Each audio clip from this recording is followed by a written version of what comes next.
السلام علیکم ورحمۃ اللہ۔ اسلامی نظریاتی کونسل کا فیصلہ آنے کے بعد آخر کار فائنلی انجینئر صاحب کے وکلاء نے اسلامی نظریاتی کونسل کے خلاف نوٹس جاری کیا، جس میں یہ مطالبہ کیا گیا کہ اسلامی نظریاتی کونسل اپنے اس جاری کیے گئے فیصلے کے حوالے سے پبلکلی معافی مانگے اور اسلامی نظریاتی کونسل کے ممبرز باقاعدہ اپنا استعفیٰ دیں۔ صرف انجینئر صاحب کے لائرز نہیں بلکہ پاکستان کے مشہور سیاستدان اور بہت سے بڑے ایڈوکیٹس نے باقاعدہ اسلام آباد ہائی کورٹ کے اندر اسلامی نظریاتی کونسل کے اس فیصلے کے خلاف پیٹیشن فائل کی، اور اسی کے ساتھ بہت سے لوگ یہ سوال کر رہے تھے کہ اگر انجینئر صاحب کا کیس اتنا ہی مضبوط ہے تو آخر ان کی لیگل ٹیم اتنا ڈیلے کیوں کر رہی ہے۔ تو فائنلی اس سوال کے حوالے سے بھی ابھی حال ہی میں ایڈوکیٹ طاہر ایوبی صاحب نے اپنی خاموشی توڑی۔ ان تمام کی تمام خبروں کو سننے کے لیے ویڈیو کو اینڈ تک ضرور دیکھیے گا۔ سب سے پہلی اور بڑی اپڈیٹ یہ ہے کہ ریسنٹلی انجینئر صاحب کے وکلاء نے اسلامی نظریاتی کونسل کو باقاعدہ ایک نوٹس جاری کیا، جس میں انہوں نے پہلی بات تو یہ مینشن کی کہ اسلامی نظریاتی کونسل نے اپنی آئینی حدود کا تجاوز کیا ہے، کیونکہ پاکستان کے آئین میں باقاعدہ یہ چیز مینشن کی گئی ہے کہ اسلامی نظریاتی کونسل صرف ایک ایڈوائزری باڈی ہے، وہ کسی شخص کے خلاف باقاعدہ طور پر فتویٰ یا پھر فیصلہ نہیں سنا سکتی، اور انجینئر صاحب کے مسئلے میں انہوں نے اپنے آئینی اختیارات سے تجاوز کر کے ان کے خلاف فتویٰ جاری کیا، اور اب ان کے اس فیصلے کی بنیاد پر کوئی شخص ماورائے عدالت جاتے ہوئے انجینئر صاحب اور ان کے کسی اسٹوڈنٹس کی لائف کو ولنریبل کر سکتا ہے۔ اس کے ساتھ انجینئر صاحب کے وکلاء نے اس لیٹر میں اسلامی نظریاتی کونسل کے ممبرز کو ایکسپوز کیا، اور انہوں نے یہ فرمایا کہ اسلامی نظریاتی کونسل کے ممبرز نے اسلامی نظریاتی کونسل کے فورم کو اپنی ذاتی دشمنی کے لیے استعمال کیا ہے، اور اس کا ثبوت یہ ہے کہ مولانا طاہر اشرفی صاحب اور حافظ امجد صاحب جو کہ اسلامی نظریاتی کونسل کے ممبر ہیں، انہوں نے یہ فیصلہ سنانے سے پہلے ہی پبلکلی انجینئر صاحب کے خلاف پروپیگنڈا شروع کر دیا تھا، اور اس کے ساتھ سید محمد شمس الرحمان صاحب جو کہ اسلامی نظریاتی کونسل کے ممبر ہیں، ان کا تو باقاعدہ عمیر علی قادری کے ساتھ رابطہ ہے، جس نے انجینئر صاحب کے خلاف FIR درج کروائی تھی۔ اب ایسے لوگ جو کہ پہلے سے انجینئر صاحب کے خلاف پروپیگنڈا کر رہے ہیں، ان سے اگر رائے لی جائے گی تو ہم کیسے یہ ایکسپیکٹ کر سکتے ہیں کہ وہ ایک انبائسڈ اوپینین دیں گے۔ اس کے بعد انجینئر صاحب کے وکلاء نے ان ممبرز کی ریزگنیشن کا مطالبہ کیا، اور ساتھ میں یہ مطالبہ کیا کہ انجینئر صاحب کے خلاف ان لوگوں نے جو اپنا سو کالڈ فیصلہ سنایا ہے وہ اس کو واپس لیں اور باقاعدہ پبلکلی معافی مانگیں، ورنہ 14 دنوں کے بعد اسلامی نظریاتی کونسل کے اس فیصلے کو کورٹ میں باقاعدہ چیلنج کیا جائے گا۔ نیکسٹ اپڈیٹ یہ ہے کہ ریسنٹلی مطیع اللہ جان صاحب کے پروگرام میں ڈاکٹر اسلم خاکی صاحب نے یہ بتایا کہ انہوں نے اسلام آباد ہائی کورٹ میں اسلامی نظریاتی کونسل کے خلاف نوٹس جاری کیا ہے، کیونکہ اسلامی نظریاتی کونسل نے اپنی کانسٹیٹیوشنل باؤنڈریز کو کراس کر کے انجینئر صاحب کے خلاف فیصلہ جاری کیا۔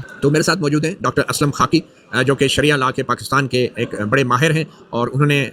آج ہی کے دن اسلام آباد ہائی کورٹ میں اپنی ریٹ درخواست پہ بحث کی ہے، جس ریٹ درخواست میں انہوں نے کونسل آف اسلامک آئیڈیالوجی کی طرف سے جو ایک پریس ریلیز آئی تھی، ایک فتویٰ آیا تھا، اس کو انہوں نے چیلنج کیا ہے اور کہا ہے کہ انجینئر محمد علی مرزا کے خلاف جو بھی کونسل آف اسلامک آئیڈیالوجی نے بیان جاری کیا ہے، انہوں نے اپنی آئینی حدود سے تجاوز کیا ہے۔ کیونکہ کوئی ادارہ اگر اپنی حدود سے تجاوز کر رہا ہے تو کسی شخص کو بھی یہ حق حاصل ہے کہ وہ اس کے متعلق جو ہے قانونی راستہ جو ہے اپنا ہے۔ اسی چیز کو رکھتے ہوئے میں نے یہ ریٹ داخل کی، آج پریلیمنری ہیئرنگ تھی، تو مجھ پہ پہلی آبجیکشن میں نے یہ ریٹ کس کے خلاف داخل کی، کس کو فریق میں؟ ہاں، اسلامی نظریاتی کونسل کو اور سائبر کرائمز ایجنسی کو، نیشنل سائبر، جنہوں نے ریفر کیا تھا، ایک مراسلہ بھیجا تھا اسی کے ویڈیو کے متعلق کہ یہ آپ ملاحظہ کریں اسلامی نظریاتی کونسل کو اور اس پہ ہمیں رائے دیں کہ یہ گستاخی میں آتا ہے یا نہیں۔ انہوں نے بھی اپنی حدود سے تجاوز کیا۔ انویسٹیگیشن اتھارٹی کا یہ کام نہیں ہوتا کہ وہ مذہبی رائے لے کر اس کو پارٹ آف دیٹ بنائے۔ جب آپ نے ایکسپرٹ رائے لے لی تو پھر تو آپ کی انویسٹیگیشن کا مطلب ہی ختم ہو گیا۔ پھر جو بھی رائے ہوتی ہے وہ عدالت میں اس بندے کو پیش کیا جاتا ہے، اس پہ کراس ایگزامینیشن ہوتی ہے گواہ میں، کیونکہ بطور گواہی کے ہوتی ہے نا یہ۔ تو اس حوالے سے جب میں نے یہ دیکھا تو میں نے کہا انہیں تو تجاوز کیا ہے۔ پھر آرٹیکل 229 اور ریڈ ود آرٹیکل 230 وہ کلیئرلی اور کینڈیڈلی ڈیفائن کرتا ہے اسلامی نظریاتی کونسل کی پاور کو۔ ان کا یہ رول نہیں ہے کہ فتوے دیں، کسی شخص کی جو ہے اسٹیٹمنٹ کو ایگزامن کریں۔ اسی طریقے سے ہم یہ کہتے ہیں کہ اس طرح اگر یہ چیز ہوئی تو پھر تو کوئی بھی جو ہے وہ رائے دے سکتا ہے، اور خاص طور پر مرزا یعنی کہ انجینئر صاحب، میں ان کو اکثر کہا کرتا ہوں یہ بغیر بارے کے گاڑی ہے، بریکیں نہیں لگاتے، ہر ایک کو رگڑا لگا دیتے ہیں، دوسرے الفاظ میں ہر ایک کی منجی ٹھوک دیتے ہیں۔ تو نظریاتی کونسل میں جو ممبرز ہیں تقریباً ان کے بھی سب، کیونکہ صاحب ہر مکتب فکر ان کو تو بریکیں لگانی چاہیے، نہیں انہوں نے موقع سمجھا، انہوں نے منجی ٹھوک دی اس کی فتویٰ دے کے نا۔ تو نظریاتی کونسل کا فتویٰ جو ہے اس لیے بھی خطرناک ہے، کسی اور مولوی کا ہو تو خطرناک نہیں ہے، وہ اس لیے خطرناک ہے کہ لوگ اس کو سینکٹری تقدس سمجھتے ہیں، وہ تو ولنریبل کر دیا، لوگ جو ہے وہ تو مار بھی دیں گے، وہ کہیں گے جی آپ تو نظریاتی کونسل نے بھی کہہ دیا ہے، یہ تو پکا گستاخ ہے، اسے جیل میں بھی مار سکتے ہیں وہ جیسے مارا ہے۔ اسی کے ساتھ پاکستان کی مشہور شخصیت بیرسٹر ظفر اللہ خان صاحب نے بھی اسلامی نظریاتی کونسل کو ایک اوپن لیٹر جاری کیا، جسے آپ اسکرین پر پاز کر کے پڑھ سکتے ہیں۔ نیکسٹ اپڈیٹ یہ ہے کہ ریسنٹلی اسد اللہ ہاشمی صاحب نے اپنی ویڈیو میں یہ بتایا کہ کل 2 اکتوبر کو انجینئر صاحب کی عدالت میں پھر سے پیشی تھی۔ First of all latest development engineer Muhammad Ali Mirza صاحب کے کیس میں یہ ہے کہ انجینئر محمد علی مرزا صاحب کا 14 دن کا ریمانڈ ہوا تھا اور 14 دن کے جوڈیشل ریمانڈ میں he was under custody in Adiala jail, اور وہاں سے آج جو ہے وہ 14 دن کے بعد جو ہے وہ انہیں بیفور دی کورٹ جو ہے وہ پروڈیوس کیا گیا۔ اس میں کوئی ایز سچ جو ہے کوئی امپورٹنٹ جو ہے وہ میرے نزدیک کوئی ایسی بڑی بات نہیں ہے۔ یہ ہر ٹرائل میں یہ ایک نارمل پروسیجر ہے کہ کورٹ آف لاء میں ہر پرزنر کو جو بھی جوڈیشل لاک اپ میں ہوتا ہے اس کو 14 دن کے بعد کورٹ میں اپیئر کیا جاتا ہے کہ وہ جو ہے کورٹ اس کو اس کی ہیلتھ کے بارے میں، اس کی بیسک جو ہے وہ جو اپیئرنس ہے اس کے بارے میں، یا ان کی جو ہے وہ فار ایگزامپل صرف جانچ پڑتال کے لیے کہ whether he is fine in prison یا کوئی ایسا، مطلب ان چیزوں کے بارے میں جنرل انسپیکشن کے لیے کورٹ جو ہے وہ ان کو بلاتی ہے ایز پر لا ہر 14 دن کے بعد، جو کہ ان کی اپیئرنس ہوتی رہتی ہے ہر پرزنر کی۔ اگر انجینئر محمد علی مرزا صاحب کے کیس کی بات کریں تو اس میں بھی ہر 14 دن کے بعد جو ہے وہ ان کو اپیئر کیا جائے گا ٹل دیٹ ٹائم، جب تک کہ ان کی لیگل ٹیم ہائی کورٹ میں کواشمنٹ ڈال کے اس کو جو ہے وہ ایف آئی آر کو کوائش کرائیں، یا ان کی بیل کرا کے بیل جو ہے وہ پوسٹ ریسٹ بیل کے تھرو جو ہے وہ ان کو ریلیز کرائیں اڈیالہ جیل سے، یا پھر جو ہے جو باقی شارٹیسٹ پروسیسز ہیں جیسے 265K، کیونکہ سیشن ٹرائل ہے تو 265K CRPC میں وہ ان کی ایکویٹل پروسیڈنگ جس کو باعزت رہا کہتے ہیں، باعزت بری کرنے کی جو وہ ہے ان پٹیشنز کو جو ہے وہ پریس کریں اور اس کے اکارڈنگلی ان کو باعزت بری کرایا جائے، تو تب تک جو ہے ہر 14 دن کے بعد ان کو جو ہے وہ پیش کیا جائے گا عدالت میں۔ نیکسٹ اپڈیٹ یہ ہے کہ ریسنٹلی ایک پروگرام کے دوران انجینئر صاحب کے لائر ایڈوکیٹ حافظ طاہر ایوبی صاحب سے یہ سوال کیا گیا کہ آپ کہتے ہیں کہ انجینئر صاحب کا کیس بہت زیادہ مضبوط ہے اور آپ نے علماء کرام سے انجینئر صاحب کے دفاع میں بہت سے فتوے بھی موصول کیے ہیں، تو اب اس کے بعد انجینئر صاحب کی رہائی کے اسباب کب تک نظر آ رہے ہیں؟ اور ہماری کوشش ہے بیسیکلی، ہمارا جو اصل مقصد ہے ڈیلے کرنے کا، جو تھوڑا سا ٹائم جو لے رہے ہیں وہ مقصد ہمارا یہ ہے کہ ہم نے جیل سے رہا نہیں ہونا، ہم نے ان ایلیگیشن سے رہا ہونا ہے جو ایلیگیشن ہمارے خلاف جو لگائے گئے ہیں، تاکہ پبلک کے سامنے ایکچوئل جو معاملہ ہے وہ سامنے آئے کہ اصل بات یہ ہے اور معاملہ یہ کیا گیا۔ آپ بلیو کریں، مجھے ایسے لوگ ملے ہیں ان 1-2 دنوں کے اندر کہ جو بالکل پبلکلی کہتے ہیں کہ میں نے سنا ہے کہ جی انہوں نے اس طرح کی بات کی ہے، حالانکہ وہ ٹوٹلی وہ ایک نئی بات بتا رہے تھے، تو پبلک میں بالکل پرسیپشن میں ایک نئی بات چل رہی ہے تاکہ پبلک کو ایکچوئل بات کا نہ پتہ چلے کہ معاملہ کیا ہے۔ ایف آئی آر تو کسی نے پڑھی نہیں ہے، ایف آئی آر تو کسی نے دیکھی نہیں ہے کہ ایف آئی آر کیا ہے، بس یہی بات چل رہی ہے کہ انہوں نے کوئی گستاخی کر دی، اور وہ جو ورڈ میرے کان تک پہنچے میں تو خود حیران ہو گیا کہ یار یہ بات تو جو آپ نے بتائی بڑی خطرناک ہے کہ پبلک میں یہ بات چل رہی ہے، تو یہ بھی ہمارے معاشرے کا ایک المیہ ہے۔ آپ پاکستان کی جو عوام ہے اور جو انجینئر محمد علی مرزا صاحب کے اسٹوڈنٹس ہیں انہیں آپ اتنا تو دلاسا دیں گے کہ یہ کیس جو ہے وہ فکٹیشس ہے، کمزور ہے، اور بہت جلد انجینئر محمد علی مرزا صاحب اکیڈمی میں شیر کی طرح دھاڑتے ہوئے آئیں گے اور دعوت و تبلیغ کا کام بہت جلد شروع کریں گے، ایسی امید دلاتے ہیں آپ؟ جی بالکل بالکل، یہ کیٹیگوریکلی میں کہہ رہا ہوں کہ کیس جو ہے وہ انتہائی کمزور ہے، اور جو ٹائم ٹیکنگ ہے وہ صرف جو ہے ایویڈنس کی وجہ سے ہے، اور یہ انجینئر صاحب کی اپنی رائے اس میں شامل ہے۔ ہم تو چونکہ ہم ارلی اسٹیج میں ہم بیل میں چلے گئے تھے، لیکن چونکہ وہ ڈسکشن جو ہوئی انہوں نے کہا اپنی تمام ایویڈنس کو کمپلیٹ کریں اور پھر ہم اس کو پرسو کریں، چونکہ ٹیکنیکل ایشو ہے اور ایک حساس نوعیت کا معاملہ ہے، جب کورٹ میں لے جائیں گے تو پھر ہم تمام ایویڈنس کے ساتھ اس کو لے کے جائیں گے، تو وہ ڈیلے جو تھا وہ اس کو ہم نے فلفل کر لیا ہے، تمام ڈاکومنٹس ہم نے پورے کر لیے ہیں، تمام ایویڈنس ہم نے کلیکٹ کر لیے ہیں، تو جلدی ہم انشاءاللہ پروسیس کو سٹارٹ کریں گے اور وہ انشاءاللہ جلدی عوام کے ساتھ ہوں گے انشاءاللہ۔ نیکسٹ اپڈیٹ یہ ہے کہ ریسنٹلی مفتی کامران شہزاد صاحب نے اسلامی نظریاتی کونسل کے فیصلے کے حوالے سے یہ فرمایا کہ اسلامی نظریاتی کونسل انجینئر صاحب کے خلاف فتویٰ جاری کرنے کے بعد اپنی قدر کھو بیٹھے ہیں۔ اور سب سے آخری بات کہ مجھے نہایت افسوس کے ساتھ ہی کہنا پڑ رہا ہے کہ اسلامی نظریاتی کونسل اپنی قدر کھو بیٹھا ہے۔ سر چاہے آپ کو یہ بات اچھی لگے یا بری لگے، بالکل اپنی قدر کھو بیٹھا ہے۔ اتنی کچی بات،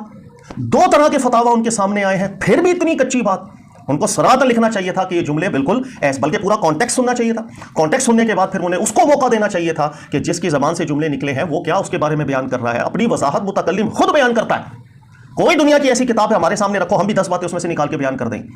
متکلم خود وضاحت اپنی بات کی کرے گا، اس کو دیکھا جائے گا کہ جب علماء کے فتاویٰ دونوں آراء پر مشتمل موجود ہیں تو صراحتاً یہ بات کرنی چاہیے تھی کہ سر علماء کی رائے ہیں تو ہم کیسے اس کو گستاخ قرار دے سکتے ہیں؟ اس سے بڑھ کر شبہ کوئی ہے دنیا میں کہ ایک عالم دین کے نزدیک گستاخی نہیں ہے، دوسروں کو اگر لگ بھی رہا ہے۔ اسی کے ساتھ ریسنٹلی ریحان احمد یوسفی صاحب نے انجینئر صاحب کا دفاع کرتے ہوئے یہ فرمایا کہ نقل کفر کبھی گستاخی ہو ہی نہیں سکتا، اور نقل کفر کہنے کے لیے اسلامی نظریاتی کونسل نے جو خود ساختہ شرائط بیان کی ہیں اگر ان کو مان بھی لیا جائے تب بھی انجینئر صاحب پر گستاخی کا فتویٰ نہیں بنتا۔ اس میں انہوں نے جو بات لکھی ہے وہ یہ لکھی ہے کہ جی انہوں نے نقل کفر کا ارتکاب کیا ہے، تو نقل کفر کا مطلب آپ سمجھ لیجئے کوئی بات جو ایسی ہے جو کافرانہ نوعیت کی، جو کافری زبان سے نکال سکتا ہے، کفر کا کلمہ یا گستاخی کا کلمہ ہے، یعنی اس شخص نے یہ بات کہی نہیں ہے، کسی اور کی بات کوٹ کر رہا ہے یا کسی اور کا فہم کوٹ کر رہا ہے، تو جو نقل کفر ہوتا ہے اس کے متعلق اصول یہ نقل کفر کفر نباشد، نقل کفر جو ہوتا ہے وہ کفر نہیں ہوتا، یہ بالکل اسٹیبلش قسم کی چیز ہے۔ تو اسلامی نظریاتی کونسل نے بھی اس کو مانا ہے یہ نقل کفر ہے، لیکن اصل ان کے نزدیک پرابلم یہ ہے کہ کسی شرعی مقصد کے بغیر یہ کام کیا گیا ہے۔ تو سوال یہ ہے کہ اب انجینئر صاحب پہ جو الزام آتا ہے زیادہ سے زیادہ یہ آتا ہے کہ انہوں نے نقل کفر ایک مقصد کے بغیر کر دی، بلا وجہ کر دی، تو بھائی یہ ایک غلط کام ہوگا۔ اگر میں ان کی پوری بات کو صحیح مان لوں، میں کوئی دفاع نہیں کر رہا کسی کا، غلط کام ہو گیا، چلیے گناہ ہو گیا، یہ گستاخی رسول کہاں سے ہو گئی؟ کیسے ہو سکتی ہے؟ نقل کفر کبھی بھی کفر نہیں ہوتا، کبھی ہو ہی نہیں سکتا، ایک ہی صورت ہوتی ہے، وہ یہ کہ قرائن سے بالکل واضح ہے کہ نقل کفر کی آڑ میں یہ شخص چھپ رہا ہے اور دل اس کا یہی چاہتا ہے کہ کافرانہ کلمات یا گستاخی کلمات زبان سے نکالے، لیکن جو کہ اندیشہ ہے گرفت کا، تو اس نے اس کی آڑ میں اپنے آپ کو چھپا لیا. لیکن یہ مختلف مواقعوں پہ یہ کام کرتا رہا ہے، لیکن اس وقت بھی اس کا اور ساتھ میں اس وقت بھی اس کا اسلوب بڑا تنزیہ ہے. تو انجینئر صاحب کے کیس میں ایسی کوئی چیز نہیں، وہ کلپ بھی ہم نے دیکھ رکھا ہے. وہ ٹھیک ہے غلط ہے، وہ الفاظ میں ذاتی طور پہ سمجھتا ہوں کہ اس طرح کے الفاظ حضور کے بارے میں جو کہ اپنے پس منظر کے لحاظ سے بریلوی ہوں، اب بریلویت کا مجھ میں کچھ بھی نہیں رہا سوائے حضور کی محبت اور ادب کے. تو آپ نے تو دیکھا ہوگا کہ میں حضور کا نام بھی نہیں لیتا عام طور پر، یہ ادب کی وجہ سے. ادب پہلا قرینہ ہے محبت کے قرینوں میں. تو یہ میرا ذاتی رویہ ہے. ایک شخص کی ترجیح ڈفرینٹ ہو سکتی ہے، اس لیے میرے ذوق پہ تو وہ چیز انتہائی گراں گزری تھی. لیکن کیا وہ گستاخی تھی؟ وہ ہر شخص کو نظر آ رہا ہے گستاخی نہیں تھی. خود علماء نے اس کو مان لیا یہ نقل کفر تھا. نقل کفر ہے تو آپ زیادہ سے زیادہ یہ کہہ سکتے ہیں کہ اس موقع پہ ٹھیک نہیں تھا. ویسے بائی دا وے مسلمانوں کا کوئی فرقہ نہیں ہے جس کا عالم یہ کام نہ کرتا ہو، اور اگر یہ اصول بنا لیا گیا نا تو پھر کوئی بھی نہیں بچے گا. یہ بات ذہن میں رکھیے گا. اس لیے کہ سب جگہ سے آپ کتابوں سے اس طرح کے اقوال نکالیں گے اور فیصلہ آپ کریں گے کہ یہ اس وقت صحیح استعمال نہیں ہوا. اس لیے کہ یہ تو قرآن سنت میں بیان نہیں ہوا نا کہ کہاں استعمال کرنا ہے کہاں نہیں کرنا. آپ فیصلہ کریں گے تو آپ نے جس کو رگڑنا ہوگا اس کے خلاف کہہ دیں گے اس نے صحیح استعمال نہیں کیا. نیکسٹ اپڈیٹ یہ ہے کہ ریسنٹلی مولانا ساجد نقشبندی صاحب نے ڈاکٹر اشرف جلالی صاحب کو انجینئر صاحب کے دفاع میں جواب دیا. انہوں نے یہ فرمایا کہ ڈاکٹر جلالی صاحب کا یہ کہنا کہ نقل کفر کو نقل کرنا بھی گستاخی ہے تو پھر سب سے پہلے فتویٰ تو احمد رضا خان صاحب پر لگنا چاہیے، کیونکہ انہوں نے وہابیوں کے ریفرنس سے وہابیوں کے خدا کے بارے میں وہ باتیں کی ہیں جو کہ وہابی خود بھی ایکنالج نہیں کرتے. کیا کہنا چاہتے اسلامی نظریاتی کونسل جس کے فیصلے کی تحسین کیا اشرف آصف گوندل صاحب نے کہ چونکہ جو لفظ مرزا انجینئر صاحب نے منسوب کیا ہے کرسچن کی طرف، کیونکہ کرسچن اس کا انکار کر رہی ہے، نہ ان کی کتابوں میں ہے نہ ان کے پادری اس کو تسلیم کر رہے ہیں، لہٰذا مرزا کا یہ لفظ ان کی طرف کوٹ کرنا یہ فساد فی الارض کا ارتکاب ہے. یہ میرے پاس فتاوی رضویہ ہے عالم کی، اس کی جلد نمبر 15 ہے اور اس کا صفحہ نمبر 545 ہے. 545 میں آپ اس آدمی کی قلم کی غلاظت دیکھیں کہ میں کہنا چاہوں گا کوئی بچے بیٹھے ہوئے ہوں یا کوئی عورتیں میرے اس بیان کو سن رہی ہوں تو برائے کرم آپ پڑھ جائیں. ایسے گندے اور غلیظ الفاظ اس صفحے کے اندر آ رہے ہیں جو کوئی شریف آدمی لکھنا تو دور اس کو ذہن میں لانا بھی گوارا نہیں کرے گا. اور اس نے ان الفاظ کو اللہ کی طرف منسوب کیا اور پھر عنوان باندھا ہے وہابیوں کے جھوٹے خدا. اب میں چیلنج کرتا ہوں کہ جو گندے الفاظ میں آگے لا رہا ہوں وہابیوں کے علماء یا تو آئے ان سے آپ ہمیں کوٹ کر کے دکھائیں کہ وہ کہتے ہو ہاں ہم خدا کو ایسا ہی مانتے ہیں، یا ان کی کوئی کتاب بتائے جس میں کہو کہ ہاں ہمارا خدا ایسا ہے. جب نہیں اور خدا کی قسم نہیں تو یہ آپ کے اس اسلامی نظریاتی کونسل کے فیصلے کی روح سے جس کی آپ تحسین کر رہے ہیں یہ فساد فی الارض کا ارتکاب. اور ہم اسلامی نظریاتی کونسل سے مطالبہ بھی کرتے ہیں کہ ایسی فسادی کتابوں پر فی الفور پابندیاں لگائی جائے. اس میں لکھتے ہیں کہ وہابی ایسے کو خدا کہتے ہیں جس کا بہکنا، بھولنا، سونا، اونگنا، غافل رہنا، ظالم ہونا، حتیٰ کہ مر جانا سب کچھ ممکن ہے، کھانا پینا، پیشاب کرنا، یعنی اللہ معاذ اللہ.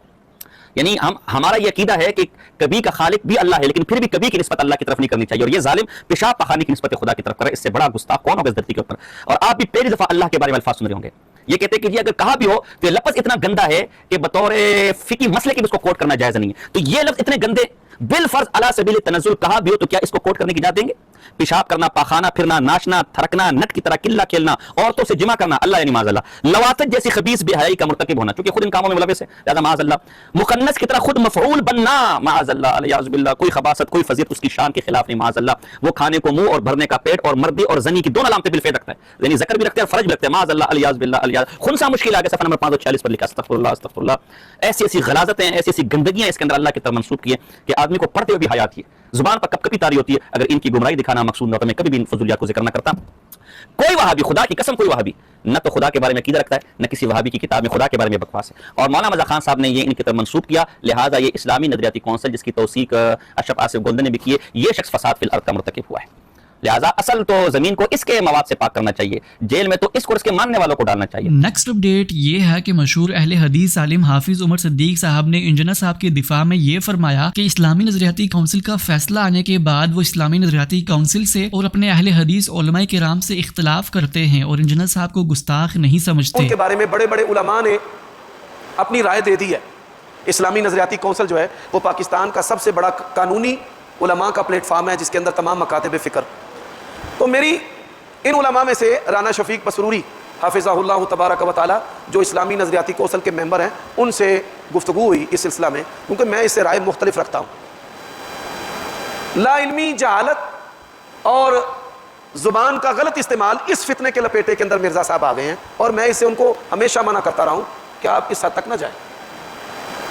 میری رائے جو ہے وہ اس سے مختلف ہے، میں ان کو گستاخ رسول نہیں سمجھتا.